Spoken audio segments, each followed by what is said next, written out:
가지 질문으로 먼저 말씀을 시작하려고 합니다. 여러분은 잘 살고 계십니까? 네. 잘 살고 계십니까? 지금 우리나라에는 웰빙이 대세입니다. 일반적으로 어느 나라든 국민소득 2만 불이 넘어가면서부터는 웰빙에 관심이 많아진다고 합니다. 몇 년 전부터 우리나라에는 웰빙 열풍이 불고 있습니다. 웰빙빵, 웰빙 라면, 웰빙 족발, 웰빙 허니문도 있거든요. 웰빙 하우스, 웰빙 보험, 웰빙 산악회도 있습니다. 심지어는 웰빙 교회라는 이름을 가진 교회도 등장하였다고 합니다.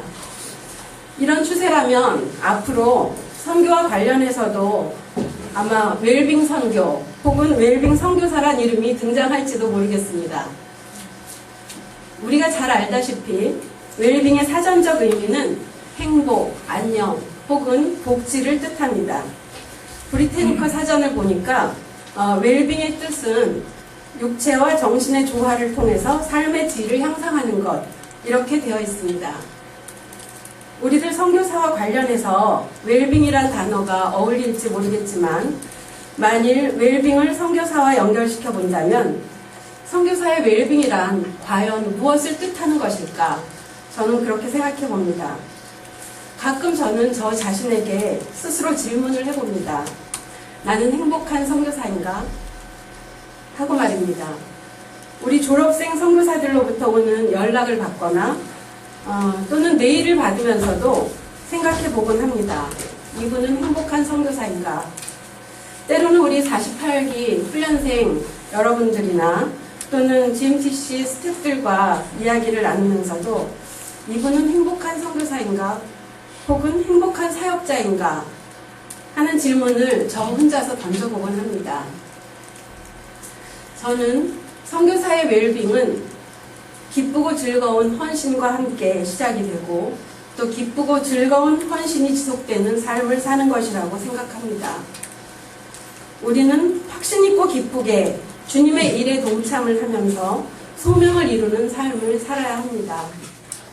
오늘 봉독한 본문 말씀 학개서 2장 1절로 9절 말씀이 바로 이런 삶에 대해서 우리에게 말씀하고 있다고 생각합니다. 학개서는 잘 아시다시피 전체가 2장 총 38절로 구성되어 있는 매우 짧은 책입니다.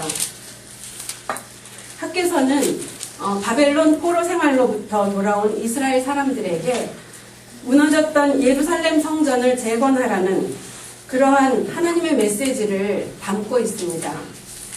오늘 읽은 본문에서 하나님께서는 성전 재건 사역의 중요성을 확인시켜 주시면서 그 성전에 장차 충만한 영광을 보이시겠다는 것을 말씀하시고 계십니다. 한번 상상해 보십시오. 본문의 분위기를 한번 느껴보십시오. 배경은 초막절의 마지막 날입니다. 많은 이스라엘 사람들이 옛날 성전터에 모여 있고 그리고 율법이 낭독되는 것을 이미 경청한 상황입니다. 그날 학개 선지자가 하나님으로부터 받은 말씀을 모든 회중 앞에서 그의 카리스마로 위엄있게 선포하는 것을 한번 상상해 보시기 바랍니다. 아마 학개 선지자는 그냥 이렇게 성경을 그냥 우리가 읽듯이 그렇게 읽지 않았을 것입니다. 만군의 여호와의 말이니라 이렇게 하면서 아주 힘차게 크게 외쳤을 것 같습니다. 아마 이스라엘 백성들은 그 선지자의 선포를 들으면서 아주 경건한 마음으로 달게 하나님의 말씀을 받았을 것 같습니다. 지금 여러분이 이렇게 설교에 집중하고 계시는 것처럼 그렇게 아마 받았을 것 같습니다.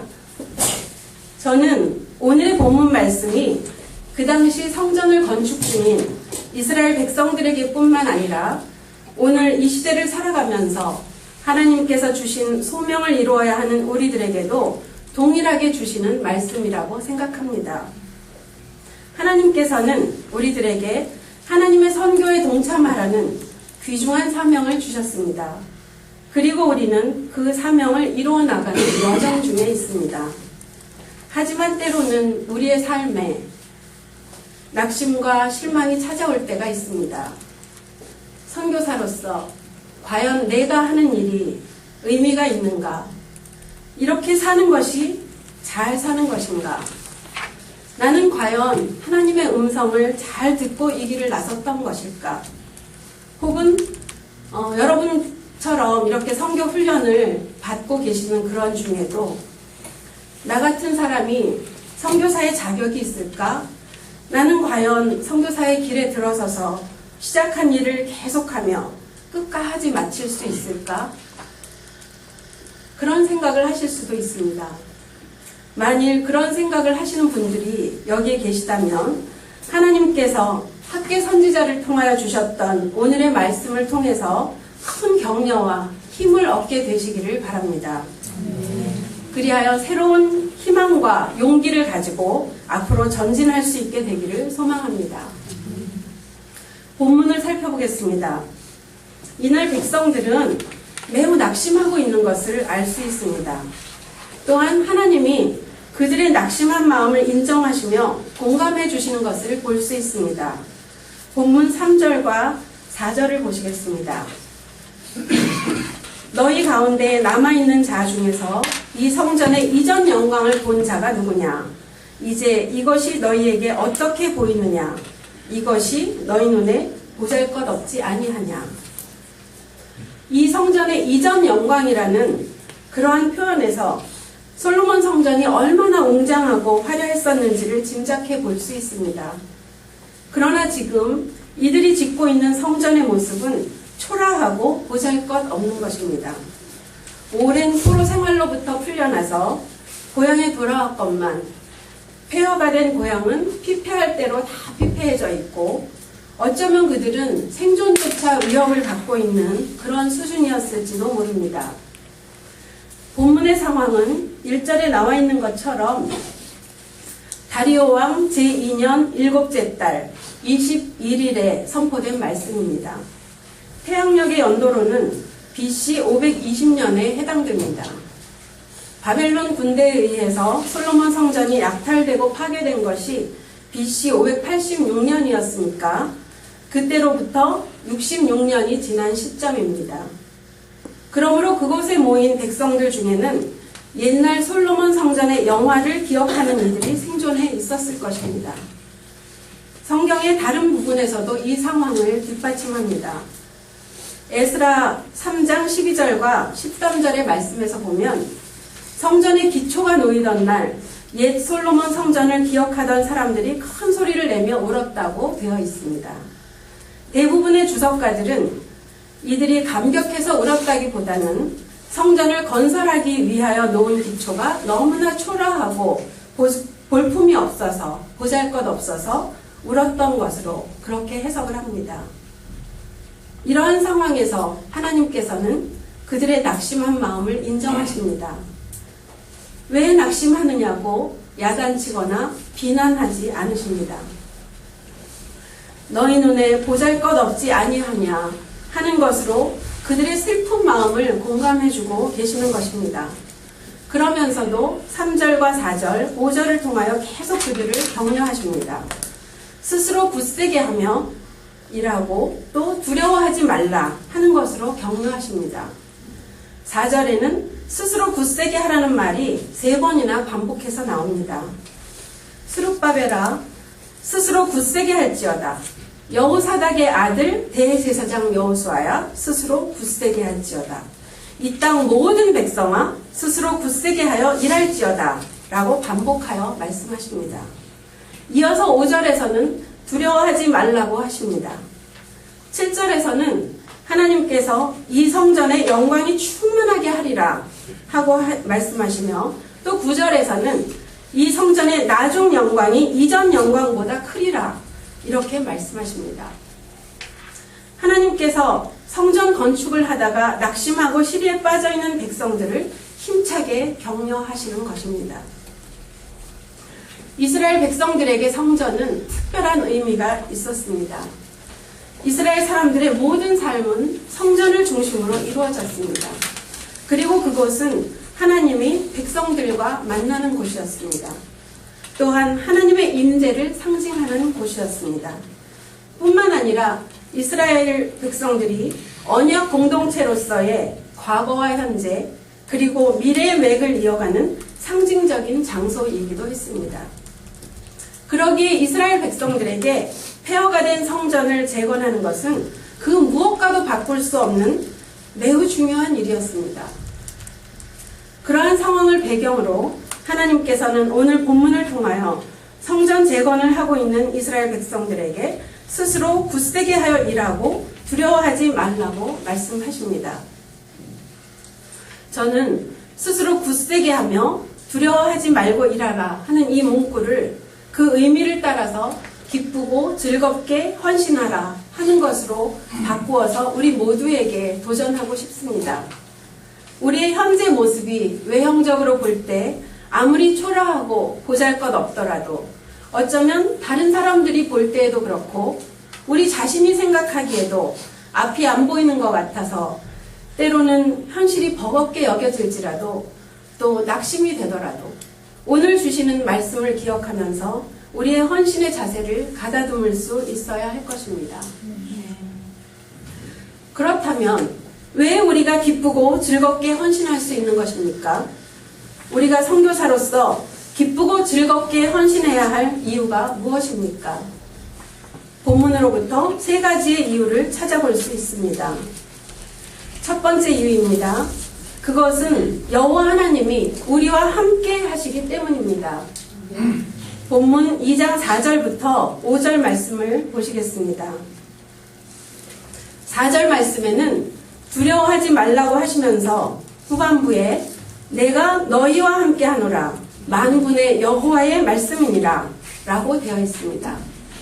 5절 말씀에는 너희가 애굽에서 나올 때에 내가 너희와 언약한 말과 나의 영이 계속하여 너희 가운데 머물러 있나니 라고 하시면서 두려워하지 말라고 하십니다. 이스라엘 백성이 두려워하고 있는 것을 아시고 하나님께서 함께 하신다고 합니다. 얼마나 든든합니까? 저는 저희 아버지를 생각할 때 떠오르는 강렬한 이미지가 하나 있습니다.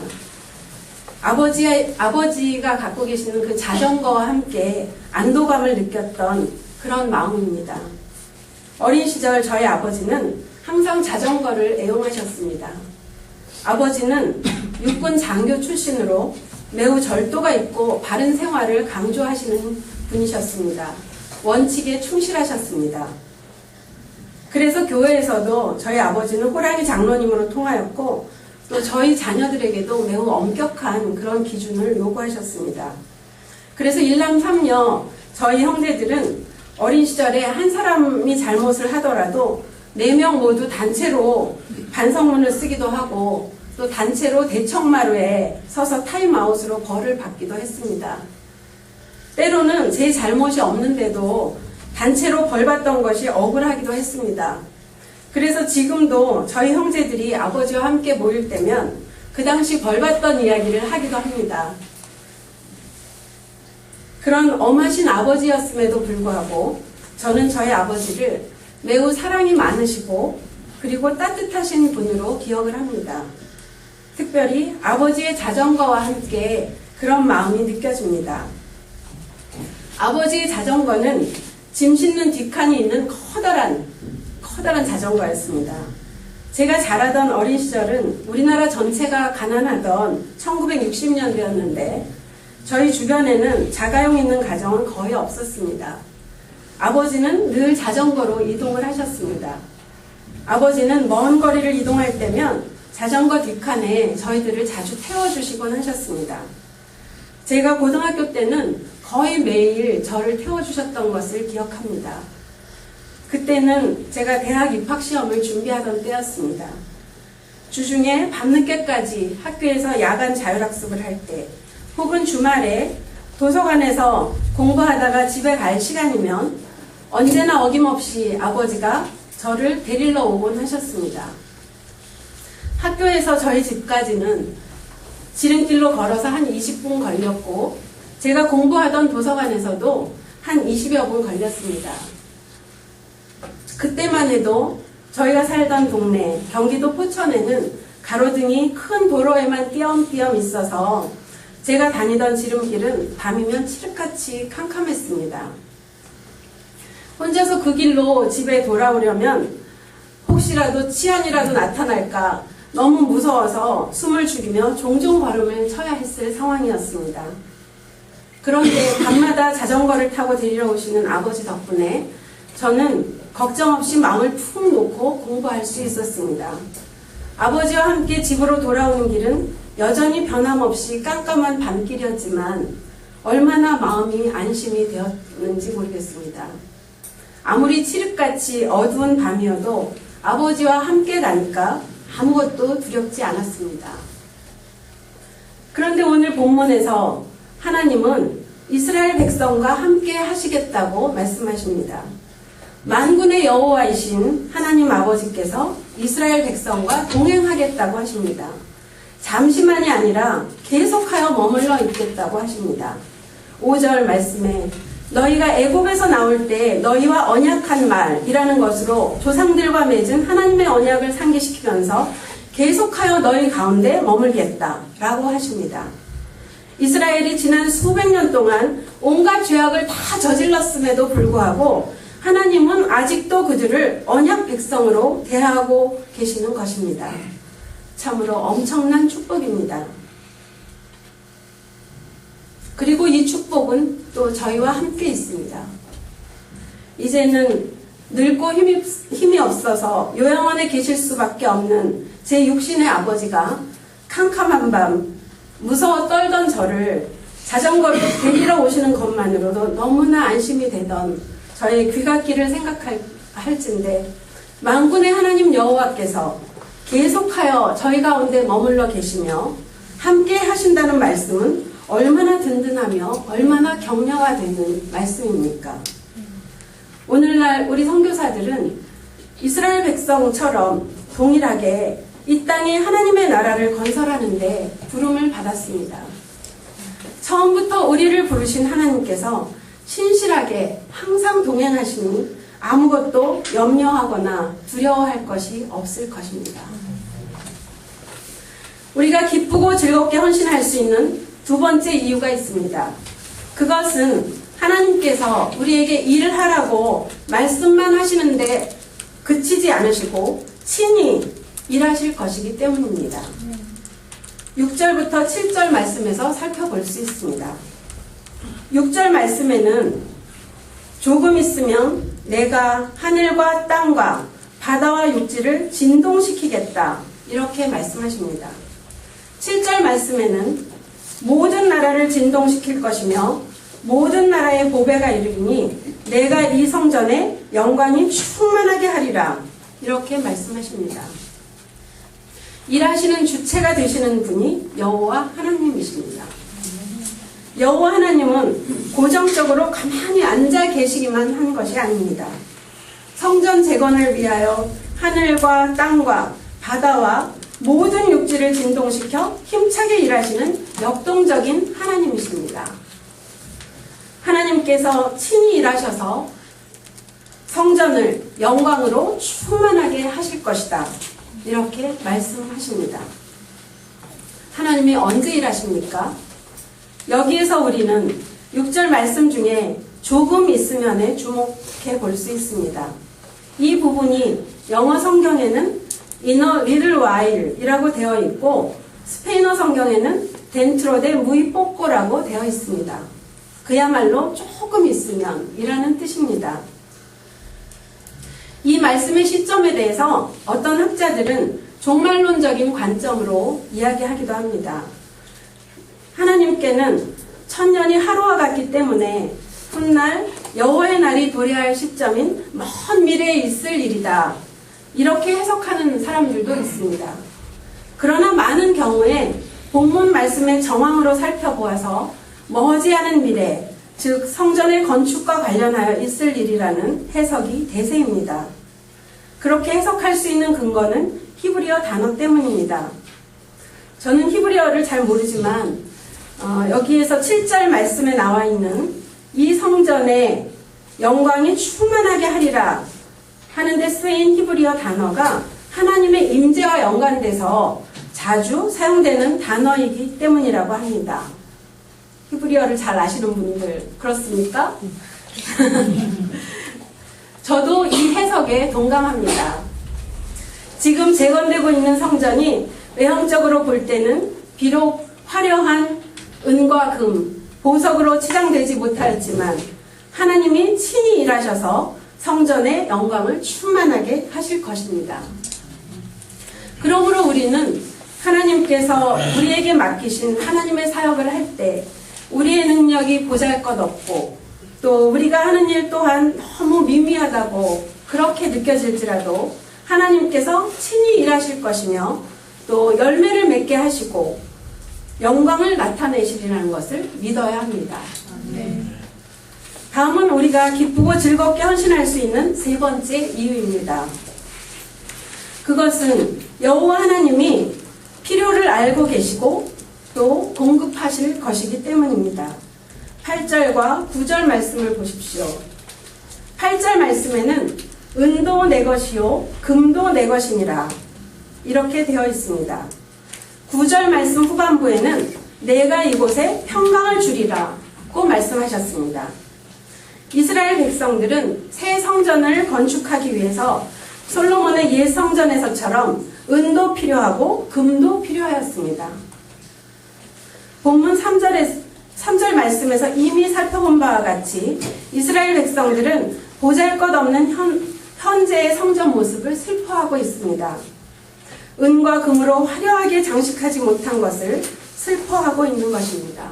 그리고 은과 금으로 앞으로도 화려하게 장식하지 못할 것에 대해서도 슬퍼하고 있는 것입니다. 그런데 하나님께서는 그들의 슬퍼하는 마음을 잘 알고 계실 뿐만 아니라 그들이 실제로 무엇을 필요로 하는지를 알고 계시는 것입니다.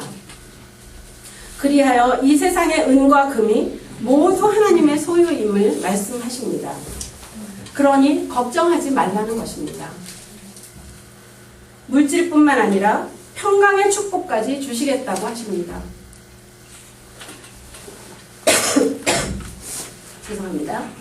이스라엘 백성이 성전을 건축하는 데 있어서 무엇이 필요한지를 정확히 알고 계시고 또 필요한 것을 공급하시겠다고 하시는 것입니다. 여러분은 여러분의 필요를 하나님께서 알고 계신다는 사실을 믿으십니까? 네.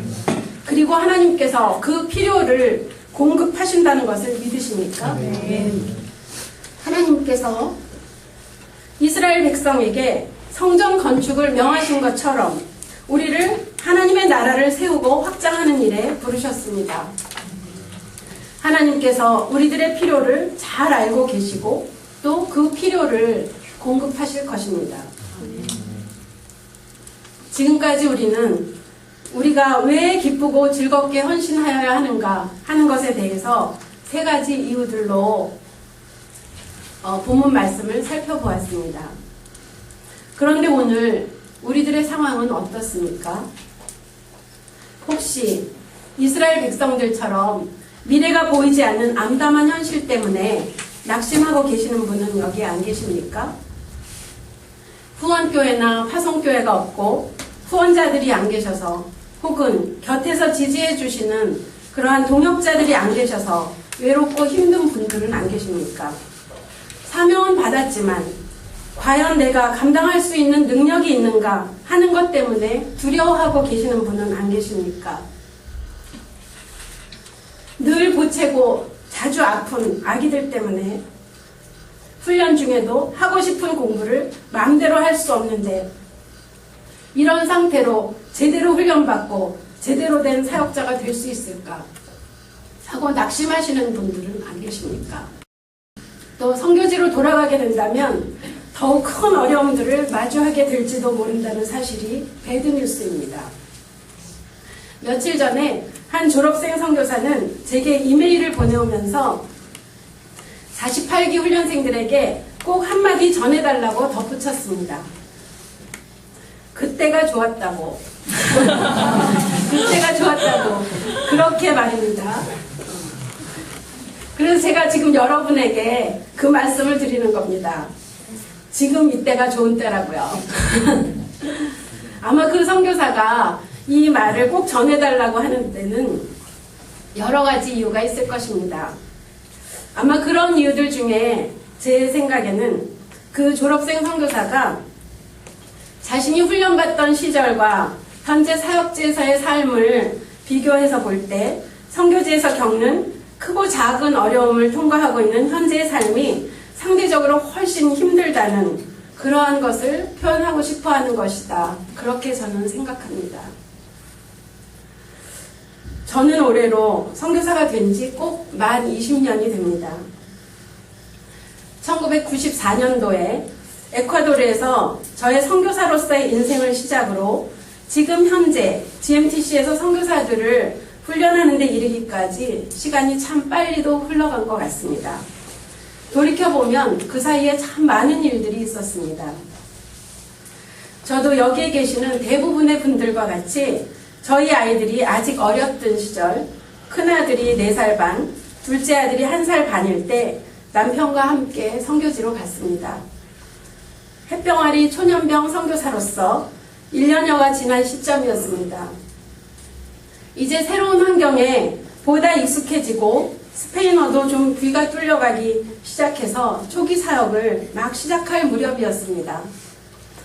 건강하던 아이 둘째 혜준이가 심증후군에 갑자기 걸렸다는 그러한 사실을 알았습니다. 그 후로 에콰도르 사역 기간 내내 혜준이는 거의 투병하면서 또 저희들은 그러한 중에 계속해서 사역을 해 나갔습니다. 그때 참으로 많은 분들이 기도해 주셨습니다. 그 당시를 기억하고 함께 기도해 주셨던 분들을 요즘도 오래간만에 만나는 분들이 있습니다. 그들은 아프던 아들은 어떠냐 하고 묻곤 합니다. 지난주에도 그런 질문을 2사람에게서 받았습니다. 처음에 혜준이의 발병 소식을 접한 후 에콰도르에서는 정확한 진단 검사도 못 받고 전문적인 치료도 받을 수 없다는 것을 알았을 때 참 마음이 어려웠습니다.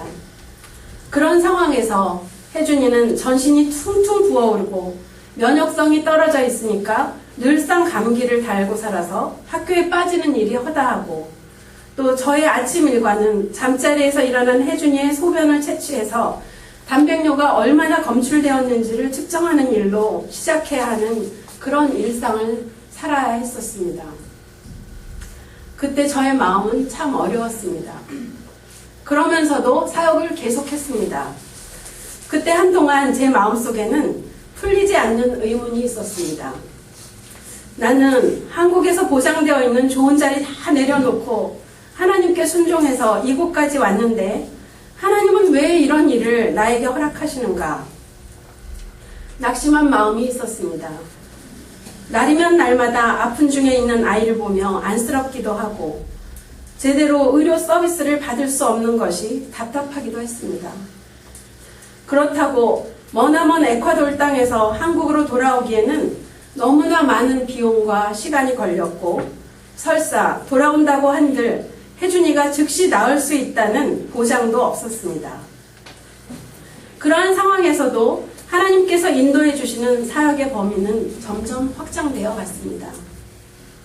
또 한 번은 저희가 살고 있던 도시인 끼또를 두르고 있던 피친차산에서 화산이 폭발해서 전 시내가 화산재에 뒤덮이기도 했습니다. 혼란에 빠진 전국으로 인해서 곳곳에서 데모를 하는 바람에 불안한 가운데 떨며 지낸 적도 허다합니다. 에콰도르에서 시간이 흐름에 따라 후원자는 점점 떨어져가고 파송교회가 갑자기 후원을 중단하기도 하였습니다. 자주 오던 편지가 뜸해지고 연락이 소원해진 가운데 계속 사역을 이어갈 때 이젠 모두들에게서 잊혀져 간다는 사실을 생각하면 불현듯 외로움이 몰려오기도 했습니다. 이러한 모든 상황들 가운데 진행되는 사역과 함께 크고 작은 영적 전투를 치러야 하는 일들도 계속되었습니다. 한국에서 살며 사역하는 지금은 상황이 다를까요?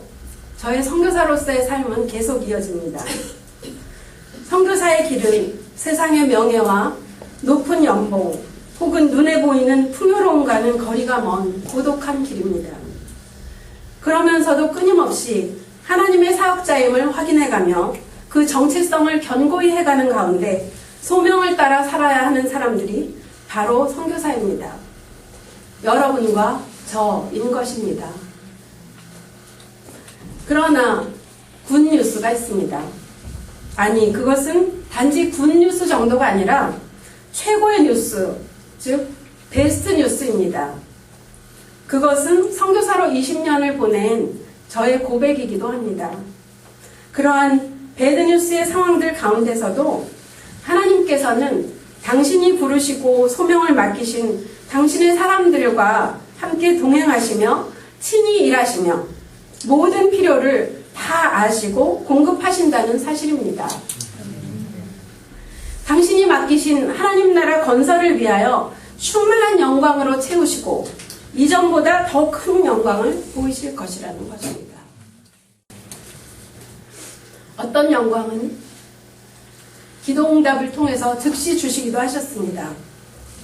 그러나 어떤 영광은 좀 더 기다려야 하는 것들도 있었습니다.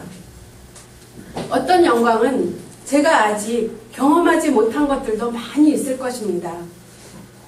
그렇지만 분명한 것은 하나님이 당신의 사랑하는 백성들을 위해 충만한 영광을 준비하고 계시다는 것입니다. 믿으십니까? 네. 저는 이제까지 만 20년 선교사로 살아오면서 하나님께서 주시는 충만한 영광의 맛을 조금씩이나마 맛보아 오고 있다고 자부합니다. 정말 맛이 좋습니다. 그리고 앞으로 주실 더 큰 영광을 기대합니다. 이제 100세 시대를 맞이해서 지금으로부터 제가 한 50여 년 이상 더 살게 된다면 앞으로 얼마나 더 많은 하나님의 영광에 참여할 수 있을까 기대가 됩니다. 그러나 어떤 것은 이 땅에서의 일일 수도 있고 어떤 것은 혹은 이 다음에 우리 주님 오시는 날 주님을 만나 뵐 때 비로소 이루어질 일도 있을 것입니다. 결론입니다. 오늘 하나님은 학계 선지자를 통하여 우리들에게 도전합니다. 수룹바벨아, 스스로 굳세게 할지어다. 여호사닥의 아들 대제사장 여호수아야, 스스로 굳세게 할지어다. 이 땅 모든 백성아, 스스로 굳세게 하여 일할지어다. 우리는 기쁘고 즐거운 헌신을 드려야 합니다. 그 이유는 영광이 충만하게 하실 하나님께서 혹은 이전 영광보다 더 큰 영광을 약속하신 하나님께서 우리의 인생 여정에 항상 함께 하시고 하나님께서 친히 일하시며 하나님이 우리들의 필요를 알고 공급하시기 때문입니다. 지금 우리들의 마음을 하나님께 드리며 담대하게 선포합시다. 이 어두운 현실 가운데 우리들의 마음을 빼앗기고 또 낙심하지 말고 신실하신 하나님을 바라보아야 하겠습니다. 만군의 하나님께서 보이실 큰 영광을 기대하며 기쁘고 즐거운 헌신을 드립시다. 여기 모인 우리 모두가 이렇게 기쁘고 즐거운 헌신을 통해서 하나님께서 준비하신 충만한 영광을 경험하며 사시게 되길 주님의 이름으로 축원합니다. 함께 기도하시겠습니다.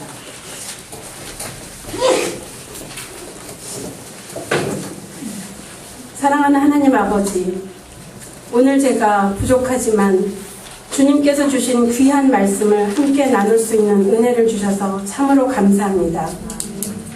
여기에 머리 숙인 모든 주님의 백성들이 눈으로 보이는 현실을 따라 살지 않게 하여 주시옵소서. 세상 끝날까지 저희와 함께 동행하시고 친히 일하시며 모든 필요를 알고 공급하시는 하나님을 바라보게 하여 주시옵소서. 그리하여 저희들이 주님의 나라를 세우고 확장하는 일에 기쁘고 즐거운 헌신을 드릴 수 있도록 도와주시옵소서. 예수님의 이름으로 기도드리옵나이다. 아멘.